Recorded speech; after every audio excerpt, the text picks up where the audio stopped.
Hello, and welcome to Yes, That Really Did Happen. I, of course, am John, and today we're going to look at the uplifting story of Alice Ramsey, the first woman to drive across the continental United States, coast to coast. Yes, indeed. This was quite the accomplishment, especially in 1909. So let's first start with the automobile industry in 1909. It was in its infancy. There were few people who owned cars and even fewer paved roads. Driving across country was a very, very difficult challenge. It was not like today. There were no interstates. There were no maps. There were guidebooks. The guidebooks had great directions like turn left at the Red Barn. This was not a task for the timid.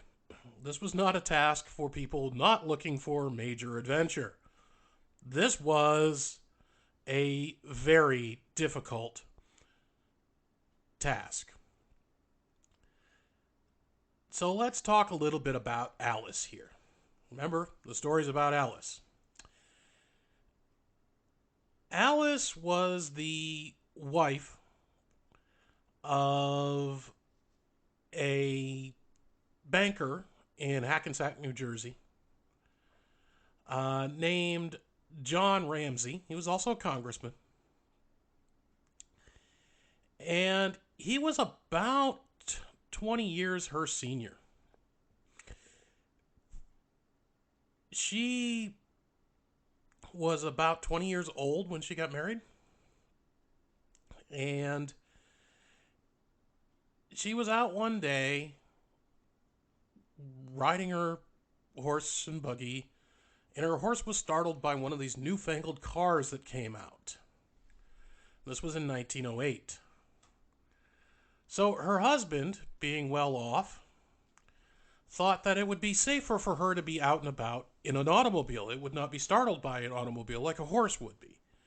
So he bought her a new Maxwell runabout.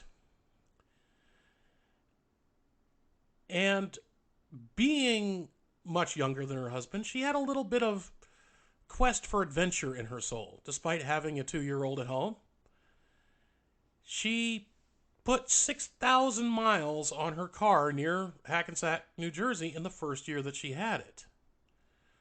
And then she started finding these AAA, American Automobile Association races.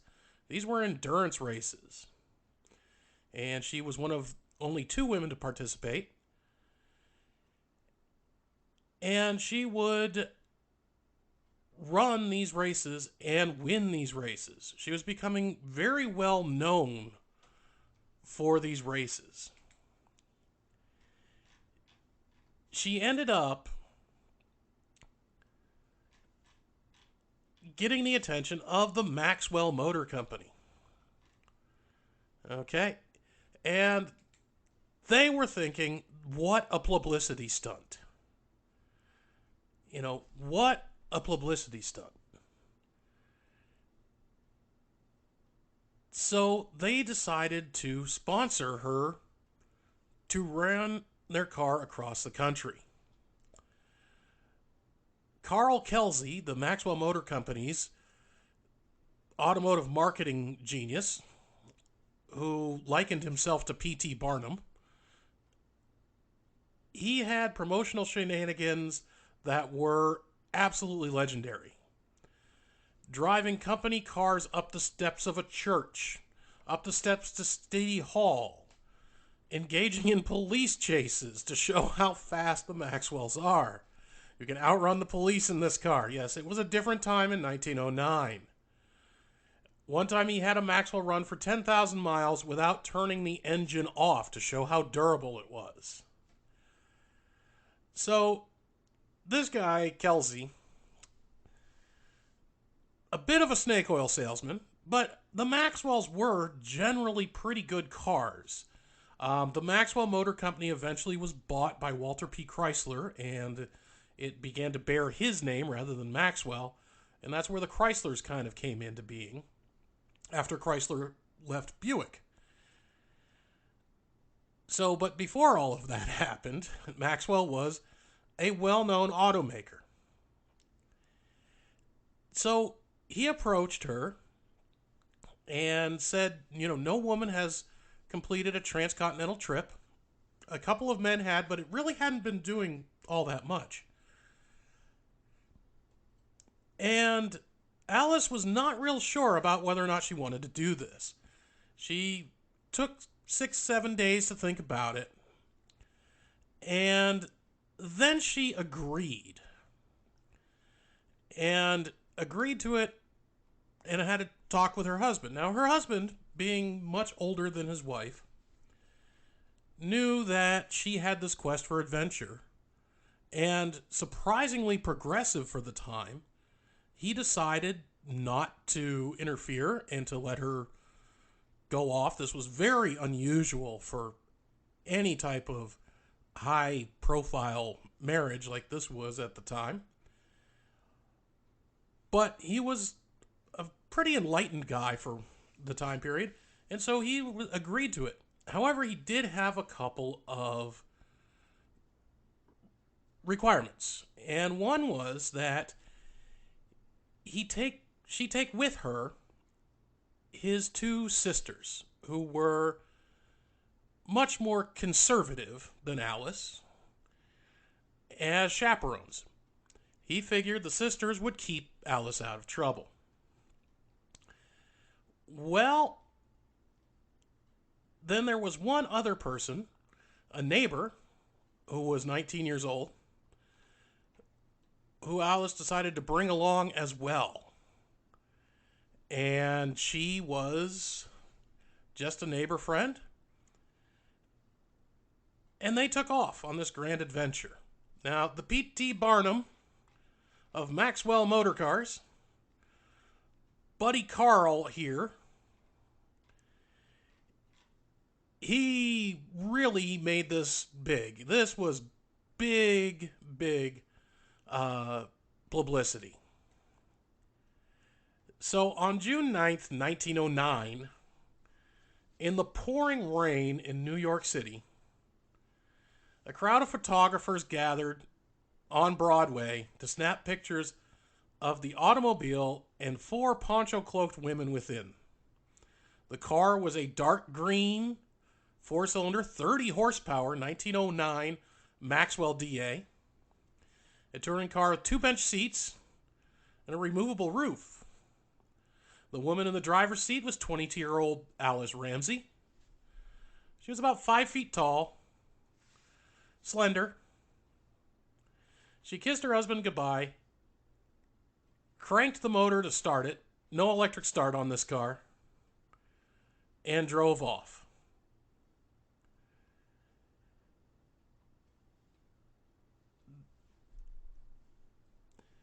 Accompanying her on the trip, again, were Nettie Powell and Margaret Atwood, her conservative sister-in-laws, both in their 30s or 40s. There are different reports, I'm not really sure of their age, but certainly older than Alice. And Hermione Johns, an enthusiastic 16-year-old friend. I believe I said 19-year-old earlier, but it looks like she was 16 years old according to this particular thing.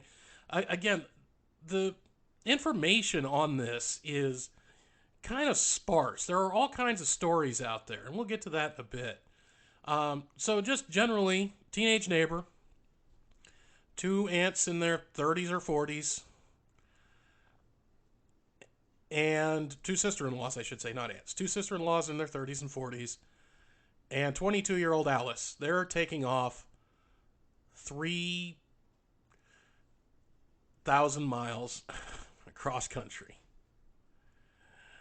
Okay, so they're running across. Now, the only one who knew how to drive was Alice. Alice was going to do all of the driving. So Alice had to teach her 3 passengers the basics of car safety, to wear hats and goggles, something that proper women wouldn't do, long dresses with dusters to protect themselves from the dirt and the dust. They would spend nights at hotels, they would eat in restaurants. Sometimes people would bring them home-cooked meals or invite them into their home while they were traveling, and other times they'd picnic on the side of the road. And other times, only what they could get at a general store. For example, they had coffee, cornflakes, and canned tomatoes at one general store because that's all that was there in Utah. So she was running across country, and this was going well. They were hauling across, and remember, at this time, this was 44 years after the Civil War. There were still people who actively remembered the Civil War. Only 200,000 automobiles were around. The population was 80 million. And they were taking off on this 3,000-mile trip.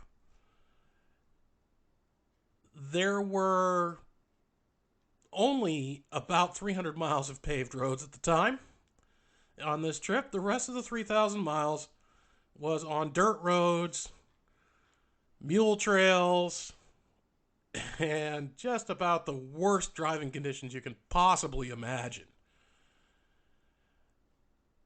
And another thing to remember, when this attempt started, they were still 11 years away from the women in this car having the right to vote.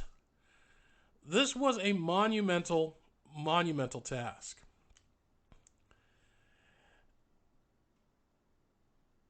So they're going across the country,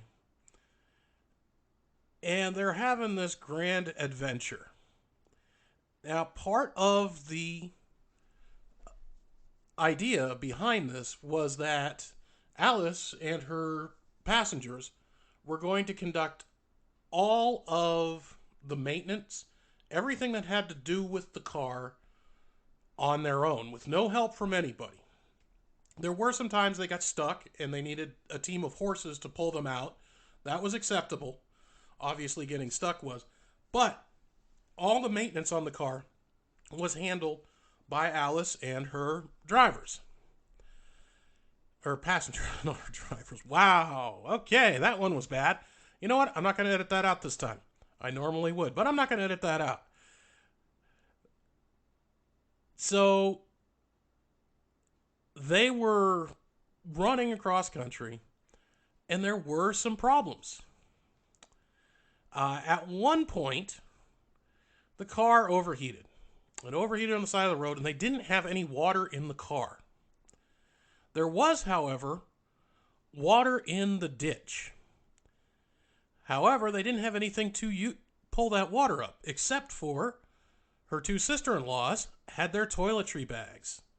So they pulled out their crystal and sterling silver toiletries, dumped them out, and they filled the radiator about 5 ounces at a time with the water from the ditch. Needless to say, throughout this drive, the 2 sister-in-laws, the neighbor girl, they were all getting into this. They were all changing tires. They had it down. This car went through many tires, as all cars did in those days. That's why most cars had 3 or 4 spare tires. They had the tube patching down. They were a well-oiled machine anytime the car would break down.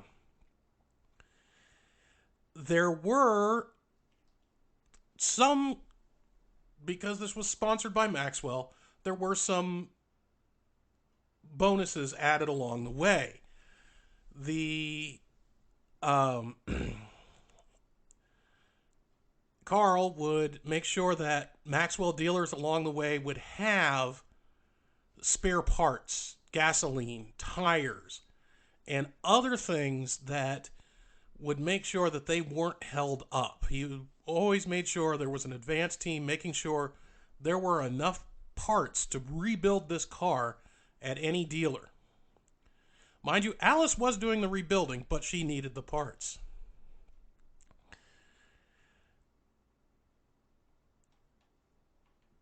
So, as they go across this journey, they found that this car could manage 40 miles per hour. That was its top speed. What do you think about that? 40 miles per hour. How often do you go 40 miles an hour? This was its top speed, and it barely did it. And they couldn't do it because the roads weren't smooth enough once they got out of New York State, once they got past Poughkeepsie, when the road stopped being paved. There were other things that this car had. It had a 5-gallon gas can. It had a skid plate. They did prep this car for this drive, including adding a 20-gallon tank in place of the normal 14-gallon tank by the car. There was also tow rope, tackle, and extra spare tires. Also, in this time period, I think it's important to point out that tires didn't have tread on them. They were balloon tires. They were smooth. And one of the things they did on this trip to gain traction in the mud, and there was a lot of mud, was they wrapped canvas straps around the tires for traction. Think of it like snow chains, except for treadless tires. So they carried a minimum amount of gear, and they had much less than a normal person would have had traveling these distances in those days. You know, think about the era of steamships, which is about this time, 1909 to 1915. You know, the Gilded Age, all of this. You know, the Titanic was just a couple of years away. People traveled when they traveled with a lot of luggage. These women traveled with just about one change of clothes and enough of other things to get through to a stop, maybe.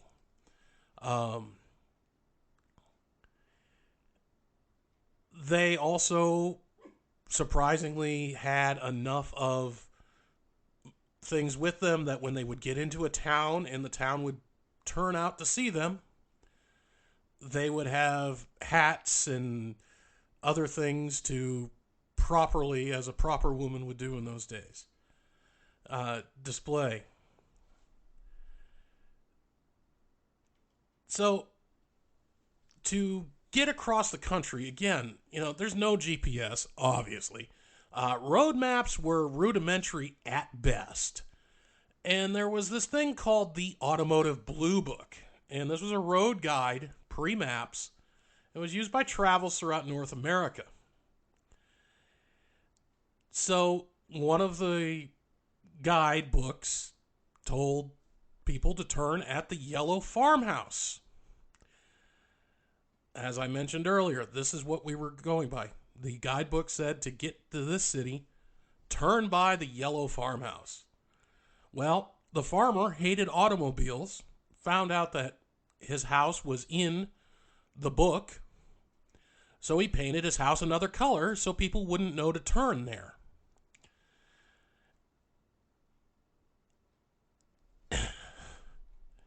That's just, that's just low.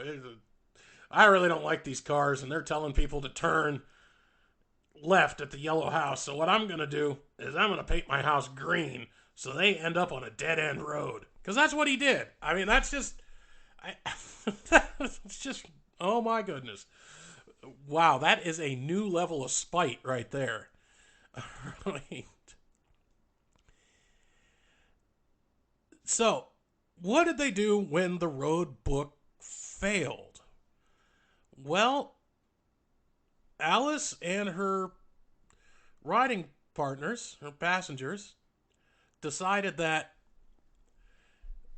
the telephone poles with the most wires, the most telegraph wires in these days, mind you, telegraph, the phone had been invented, but it still required a lot more wires than it does today. With fiber optics, you can put thousands of calls on one wire. Back in those days, you needed a lot of wires to make a lot of calls. So they would follow the telephone poles with the most wires because they would take them from town to town. The important thing in these days was getting to a big enough town that would have places to rest, to have hotels, to have a place you could eat, to have maybe a dealership where you could get car parts, and just generally freshen yourself up rather than just being out on the road. Where these folks were going, there was very little infrastructure. It was miles and miles between towns, which is again why the car had the 20-gallon fuel tank. So the PR team that they had prepped would be in each city, and they would make newspaper headlines, talk about the car's durability and moxie, as they would put it at the time. Moxie is named after a soda that was popular in New England and Maine and Massachusetts specifically. And if you ever have the opportunity, don't. It tastes terrible, but let's move along. And they would always claim that the car was making the trip without a particular piece of car trouble. Well, that's not exactly true. There was a lot of ingenuity by Alice and her passengers. I mentioned the using French cut perfume bottles to fill the radiator from puddles. To change a flat, they would use a method that was, quote, just like Mother used to extract the entrails of a turkey to pull the tube out instead of taking the tire completely off. All right, and they would fill it up. There was this big hill in Iowa, and early motor cars attempting to get up the grade would have to go up into reverse because reverse gear had the most torque. There was a 90-degree turn at the hill's base. There's no momentum to get up this steep slope. And they were telling her, look, just put the car on a train. You know, the Maxwell people, publicity, put the car on a train. Who's going to know? Right? Who's going to know? So Alice was not that type of person. She said, no, we can make it over this hill. So instead of putting the car on the train, they unloaded all the luggage and her 3 companions and put them on a train. And then Alice went over the hill and made it up to the top.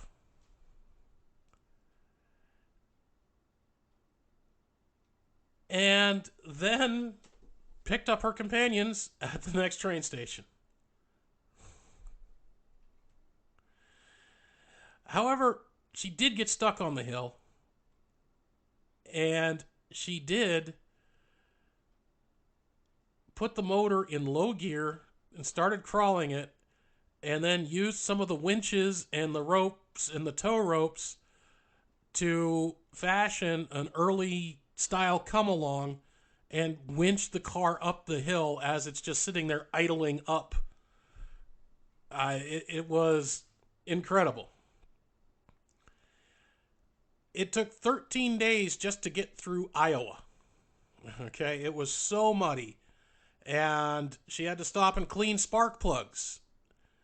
And the mud's so thick, they called it gumbo. Okay. So they meandered up and down the plain states to avoid weather and other hazards. The Alice and her passengers, they used fence posts under the wheels for traction. If they needed traction, they would rip some fence posts out of the ground. I'm sure the farmers love that. And then they would use them for traction. But they always did rebuild the fences before getting on their way. So at least they were nice about it. um, Now, they did break a rear differential, but because of the planning of Carl, the PR guy, there was a dealership nearby and could get them there. And through all of this, they sallied forth. They went through Sioux City. They went across the Missouri River. They hit Nebraska. And what they were ultimately trying to do was they were trying to beat the 62-day cross-country record, which was set by a man. So they were off on this adventure, and they were doing well, surprisingly well. There were a few things that did happen along the way. There was a manhunt for a murderer in Utah, and the Utah authorities were surprised to find 4 ladies out motoring through the middle of nowhere, Utah, and that caused quite a stir, actually.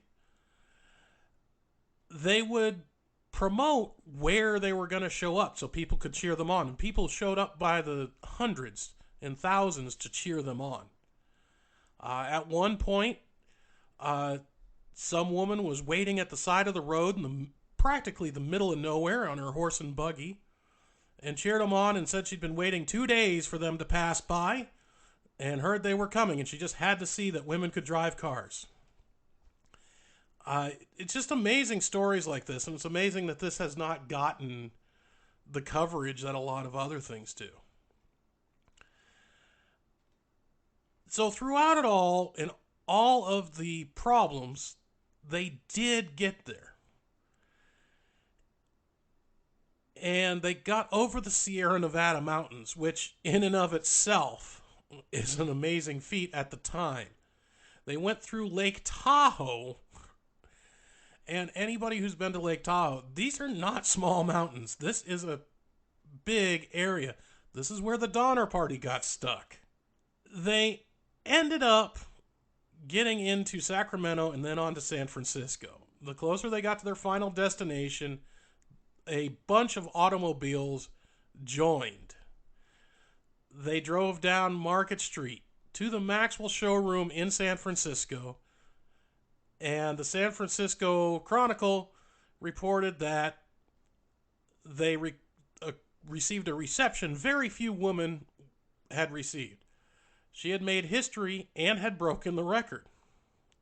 So, when asked why she did it, if she did it for the publicity, she just said she was out to prove a point that women can handle a car just as well as men. So, at that point, she took a train home. Not really relishing in it very long, but took a train home. Maxwell Car Company gave her a brand new car once she got home, just like the one she drove cross country, because the car she drove cross country, they didn't clean it, they didn't do anything to it, they took it on a publicity tour to every dealership that they had, showing how tough the Maxwell was and how easy it was to drive it. So it was quite the amazing thing for them. All kinds of things happened to them on the drive, and it was quite remarkable. In 1960, Alice was named the Woman Motorist of the Century by AAA. And she also drove cross-country about 7 more times, just for excitement. She died in 1983 at the age of 97. And it was quite the amazing thing that nobody talks about, right? We all know about the Cannonball Baker Sea to Shining Sea Express, the fastest person to cross the country.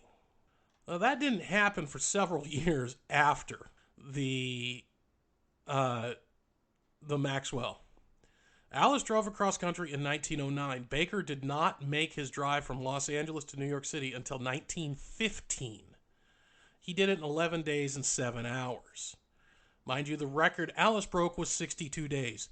She did that drive much, much quicker. I just lost the sheet, and I'm not going to edit this out because why not? We're going to try a raw one with fewer edits this time. So it looks like, what day did they pull into San Francisco? She did it in 59 days. So she really did beat the other record. And again, I just find it amazing that this story is not told. It is an amazing story. Research it yourself. Just look up Alice Ramsey cross country. It was quite the incredible story and quite the incredible feat. And this episode's running a little long, but it's worth it. Just a really nice upbeat story. So that is it for today's Yes, That Really Did Happen. And tune in next week, and we'll see what other excitement I can find.